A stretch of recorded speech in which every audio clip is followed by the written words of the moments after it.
Hello there. This video is going to be about shelves of doom. If you're new to the hobby, you may not know what this means, but those of you who've been in this for a couple of years or a longer time, you know that eventually unfinished projects start to pile up. Things that you've abandoned, things you've put aside for another day or forgotten about, and all of a sudden you have a shelf full of them. Here I'm going to show you some of mine. There's a distinct theme going on here. If you're new to the channel, my name's Chris. This is Becca's model aircraft. Can you see any aircraft here? No. This is particularly why these are some of my shelf of doom projects that one day I still do want to finish. But I want to talk about that here today. I want to talk about what's on my shelf of doom. I'm going to give you all the opportunity to vote or leave a comment to say, well, which one do you think I should finish after my current project and before I tackle my big helicopter again, as the parts make their way here from Ukraine to upgrade them. And I want to hear about your projects. How many have you got? I bet you can't beat mine. This is literally just a selection. I have so many more in the box, in the cupboard, in the display cabinet that are just sitting there. I want to hear from you. How many have you got? And which one do you want to get back to? Which one do you want to forget about completely? But with that, let's move to the bench and have a bit of a closer look at some of these shelf of doom projects. Time for a closer look. I did lie. There was one aircraft. No, there's not one. There's actually, I don't know how many. I keep a detailed spreadsheet of all the stuff that I've done or ever done. I can't remember. I should have looked before I pressed record on how many aircraft I've got actually started. I have a funny system with... This is just how insane some of my projects go. I have a detailed spreadsheet of all my models. I've got many models now. I've been collecting quite a few over the last year or so for good reason.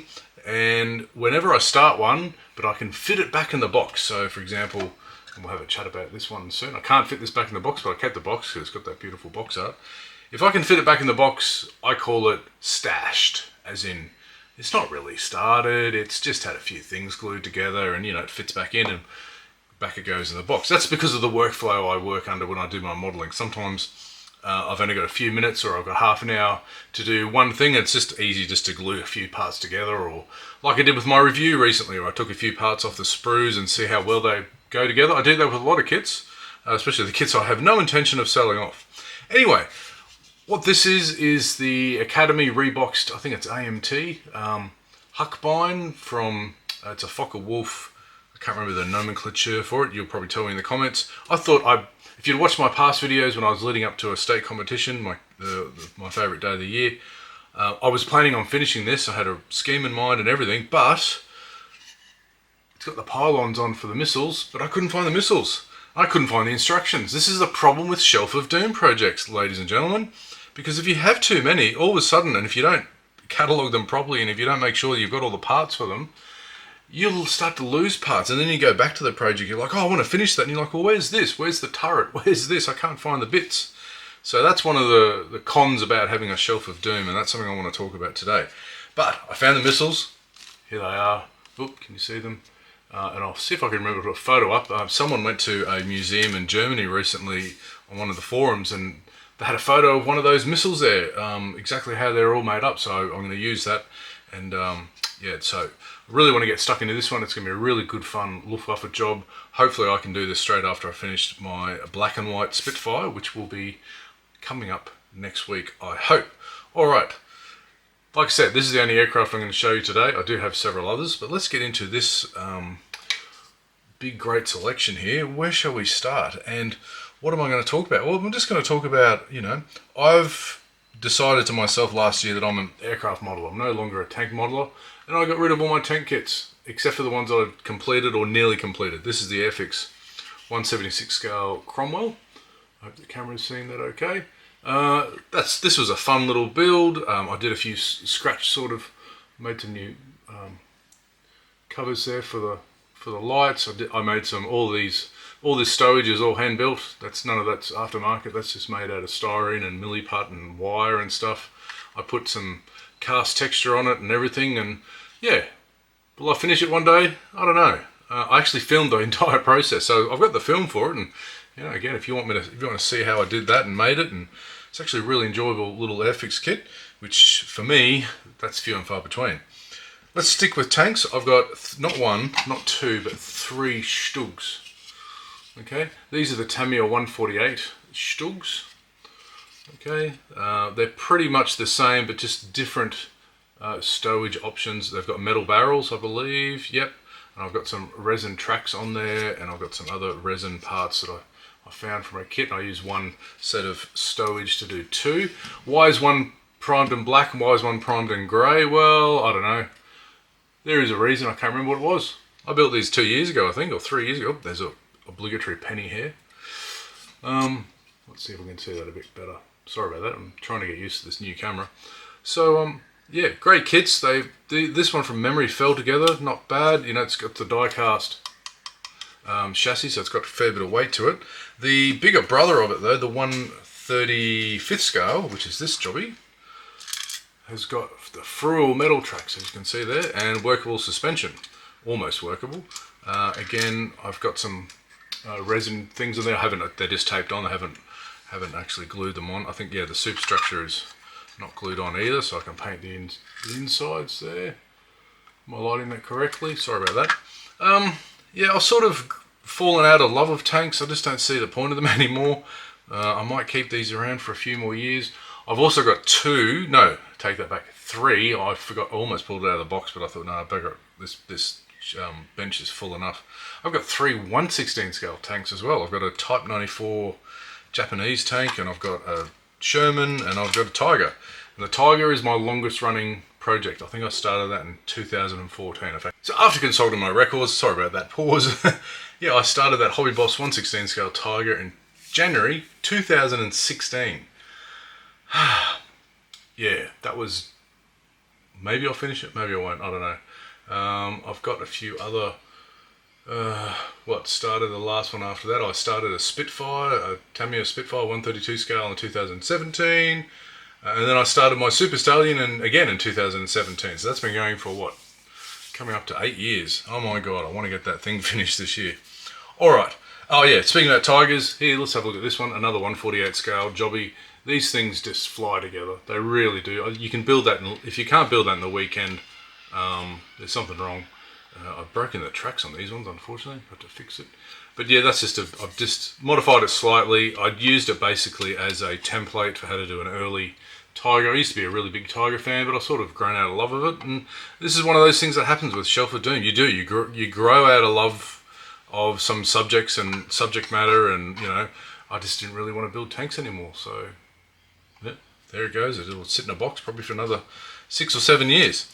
Now let's go to. I've already teased you with the bullfinches, right? And what's his name? Harry Houdini, I think his name is. I don't know if you've heard of him before. You know, he runs a little YouTube channel about ships and stuff. I don't know. Anyway, he prattles on about airfix, how airfix in the 70s were brilliant. And this is 1976, if you can read that. 1976, the year I was born. And I picked this up, and it had already been put together. It's a 1-to-1 scale of a pair of bullfinches. Okay, aren't they gorgeous? Nice 1-to-1 scale, and my neighbours started up his ride on mower. That's the beauty of being on acreage. These are fantastic. I only had to do a little bit of work to them to get them right, and I pinned their claws and so forth, and I made the legs weren't in the right position for the display base, because they give you this lovely little display base of a log or a twig or whatever. And yeah, I fixed that up and just reinforced underneath and so forth. And the reason I haven't finished this, because I built this, I don't know, a year or two ago, is I'm just really scared of painting. I'm just really terrified of doing a good job of painting it. And I'm going to talk to my good mate Ben Flood, one of the top figure painters here in Australia, get some tips. I really want to get into that because I love this sort of subject matter, and my wife is pushing me. I'm looking at my new 3D printers over there to the right. She's like, do more nature stuff, do more this sort of thing. So these are brilliant kits if you can find them, and I've actually collected almost all of these 1-to-1 scale ones. So I've got the blue tits, yes, the blue tits. I've got the robins, I think, or do I have the blue tits? I don't know, tits, robins, all the birds are the same. I've got the kingfisher, so that's going to be really good. I actually get kingfishers here on my deck here, but anyway, I'm rattling on. Let's just keep going. The other one, and I think I did a review on Porco Rosso. This is the new Vignette series that just came out. And this one, yeah, again, I'm just scared witless of painting figures. I really need to get over that sort of barrier, and I'm sure that's one of the reasons why a lot of us, you know, we get all full of energy, like, yeah, I'm going to do this, and then you're like, oh, you get a bit worried, a bit scared. So the Porco's all put together, and all the main, you can see all the main parts are ready to go.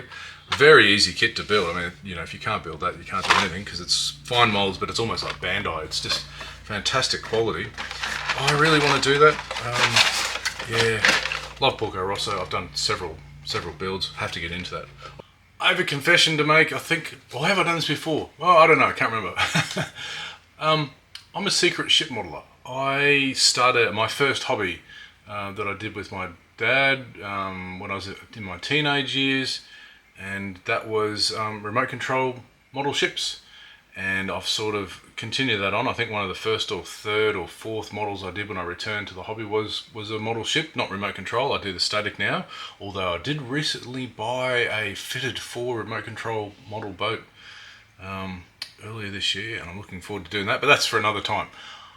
I'm half thinking about starting a new YouTube channel if I really get back into this, but, you know, called Becca's Ship Models or something like that. But I need to finish a few first. Here's the first one that I've got stuck on.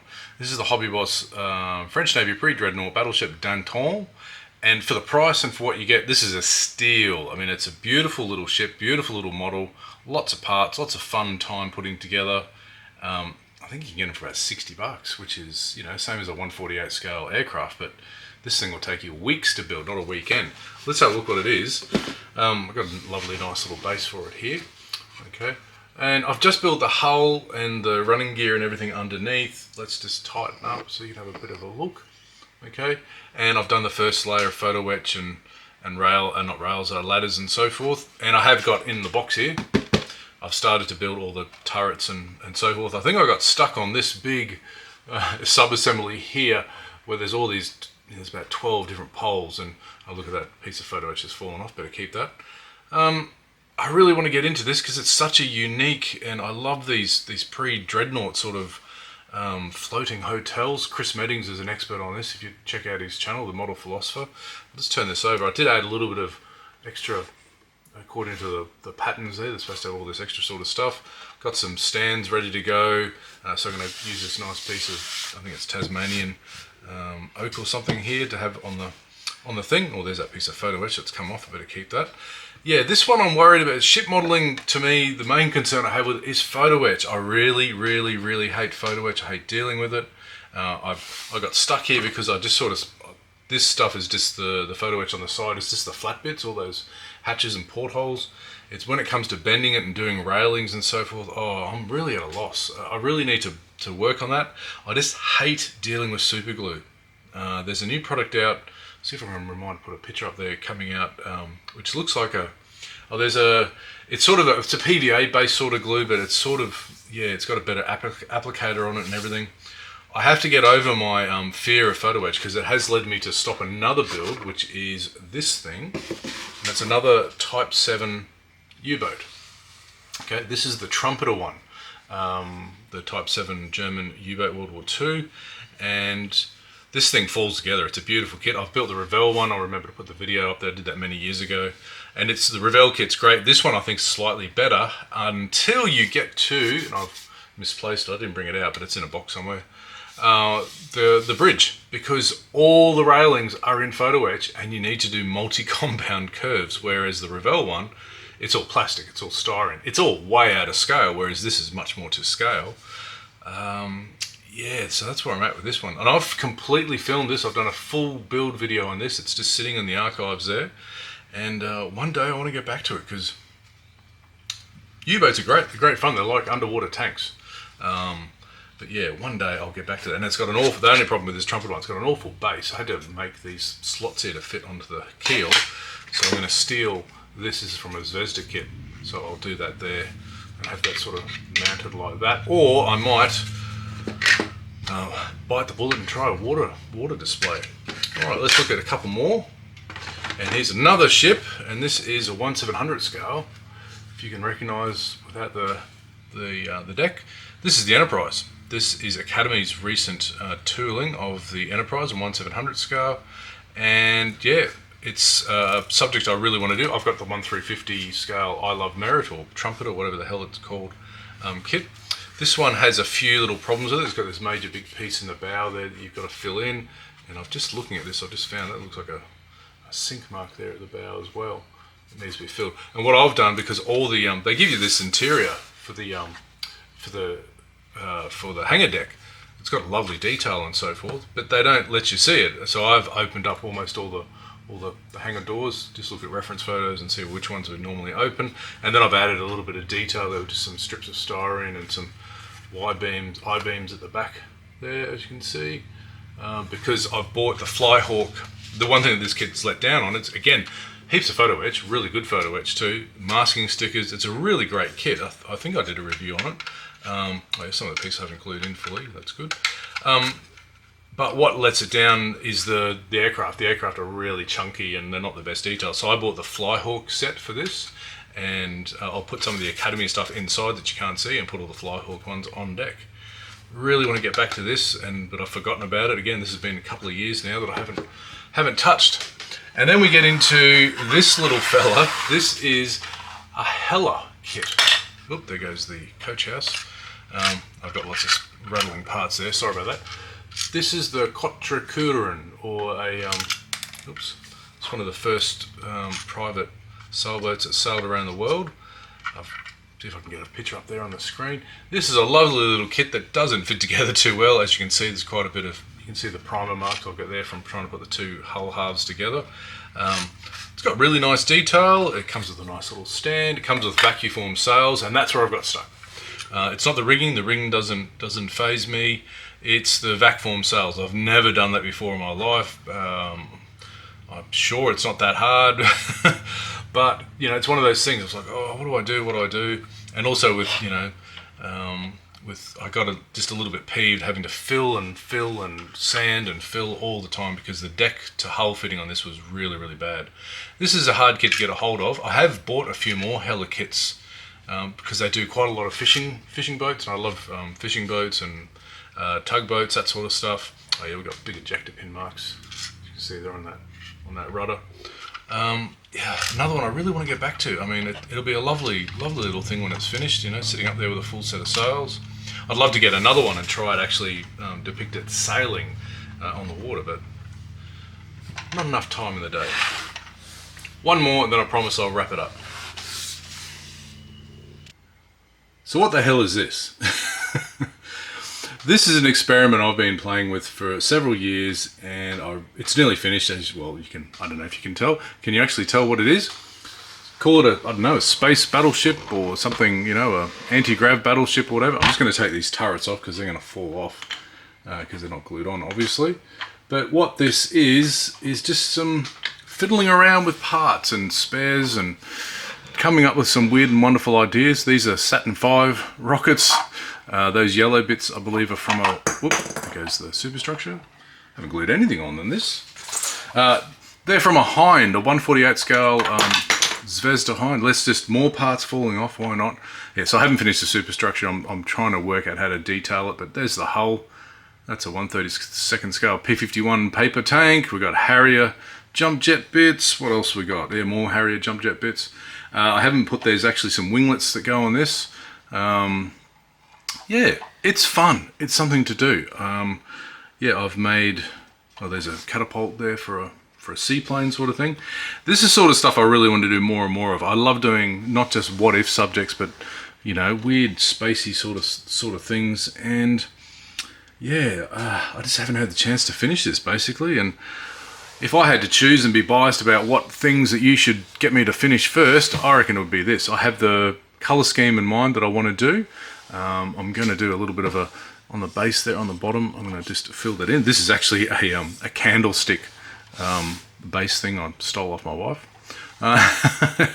If I turn that upside down, you'll see there's candle places to put those little funny candles from Home Depot or whatever the hell.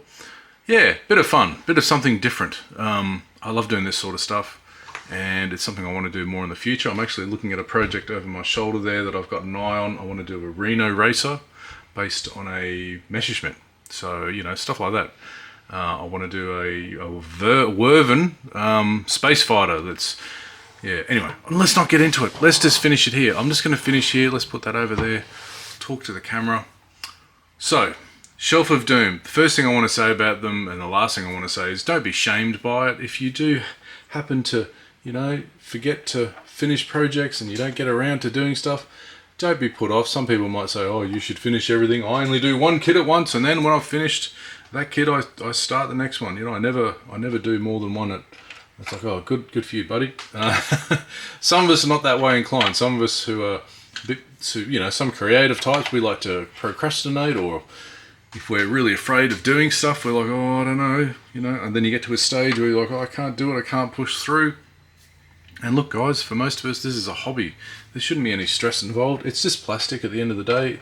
It's not going to come back, and there's no boss trying to tell you what to do. There's no one chasing you up for quotes or ideas, or why haven't you done this? Why hasn't this been achieved? Why haven't you set these KPIs? Stuff them. Do what you want. So that's my Shelf of Doom.